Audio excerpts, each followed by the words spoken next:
Guys, magandang araw. Nandito tayo sa sakahan. Nagtanim ng niyog. Hindi natin inaasahan ngayon. Oh. Si kaibigan ay nandito. Naghatid na naman ng impormasyon na dapat po nating paghandaan. Hindi lang kalamidad, kundi ito ang pakinggan niyong mabuti. Swerte daw ang nakapagbili na ngayon ng mga lote sa bundok, lupa.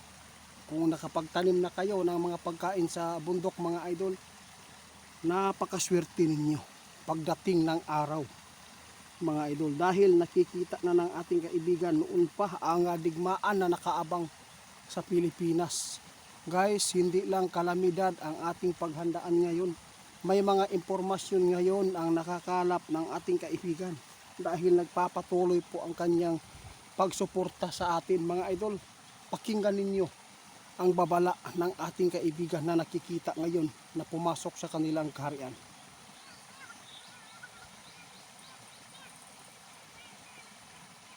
Grabe kaibigan. Talaga, malapit na talaga ang magaganap ang digmaang ito. Tama ka. Nakakaawa natin mga idol, yung mga mahihirap, lalo na pag walang naiimbak ng mga pagkain, no? Ay nako mga idol, nagbabala si kaibigan ngayon, yung nasa city na nakatira, kailangan po ninyong maghanda, gumising kayo mga idol. Kailangan po ninyo na makakuha ng mga lote dito sa kabundukan mga idol, dahil isa po ito sa magbibigay ng kaligtasan sa pagdating ng kaguluhan o digmaan na pang World War III na. Nakita ng ating kaibigan, oh, malapit na itiit. Unti-unting lumalapit na ngayon ang digmaan dito sa Pilipinas. Kaya yung ibang mga politiko dyan na namiminuno, na nagpapatuloy po sa kanilang busugin ang kanilang sariling pamilya para nakawan ang taong bayan, hindi pa rin ninyo yan magagamit pagdating ng araw. Talagang mapupulbos pa rin ang mga tirahan at iniimbakan po ninyo ng pira. Tama. Kung ikaw man ay mayroon pong milyon-milyon dyan sa bangko, wala. Nakita na ng ating kaibigan. Kung hindi po ninyo makuha agad, walang kwenta ang paglalagay ninyo ngayon. Swerte daw ang nakapagbili na ng lupa sa bundok, sa gubat, dahil pagdating ng araw, mayroon kayong mapupuntahan kapag naiipit na ang syudad. Walang ibang uunahin kundi ang syudad mga idol. Alam po ba niyo kung bakit balik-balik na lang nato nagpaabot? Kasi palapit na ng palapit ang digmaan dito sa atin. Kasi ang ating mga namiminuno ngayon, mas priority nila po ang mga kanilang posisyon, sarili nilang kapakanan, sarili po nilang mga kamag-anak na kung saan ay kasama sa nakawan. Mga idol, tandaan natin, sila po ay nag-iimbak na ng pira dahil alam po nila kung ano po ang mangyayari sa mundong ito.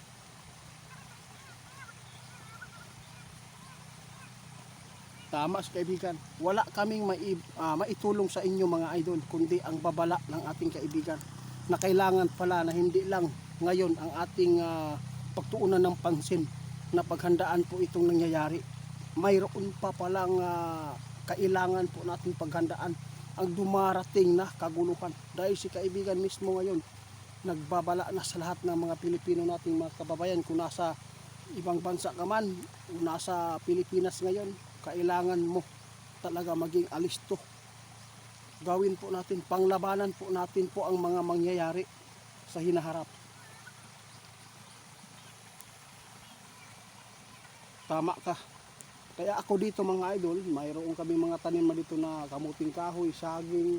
Kung makikita ninyo, oh, marami po yung mga niyog. Kasi balang araw mga idol, maano natin yan, magagamit. At least makasurvive tayo.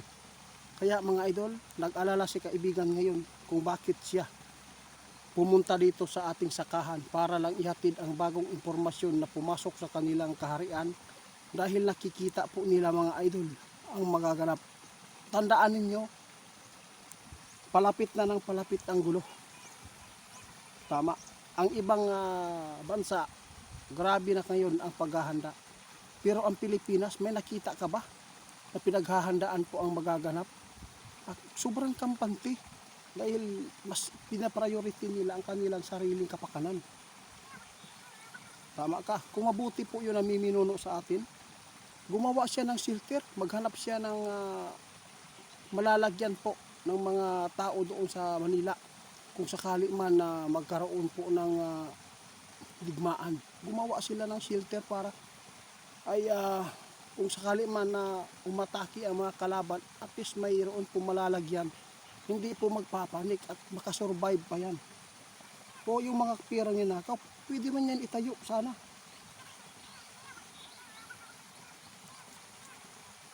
Salamat ninyo. Guys, kaibigan, umalis na. Ngayon, kayo na lang ang bahala mga idol. Basta kami patuloy po ang aming paghahanda dito. Dahil hindi po natin nahuhulaan ang mangyayari at biglang dumarating na pangyayari. Dahil ang mga sakuna ngayon mga idol, hindi lang yan ang ating paghandaan. Mas lalo pa paghandaan natin itong kaguluhan, mas pa ito sa Dabiguan na Lindol mga idol ang mangyayari. Imagine natin yung mga bahay na mga magagarang pag tinamaan ng missile yan. Para ka tinamaan po ng 8.8 magnitude eh. Yun po ang tandaan ninyo. Kailangan natin na hindi lang porket may pira tayo may pagkain tayo, may mga ano tayo dito sa ating sarili. May kakayahan tayong bumili. Hindi yan. Kasi ang syudad mga idol, kapag mayroon pong mga pangyayari, ang syudad talaga ang inuunang pulbusin. Kaya napakaswerte po ang mga tao na nasa bundok dito sa amin.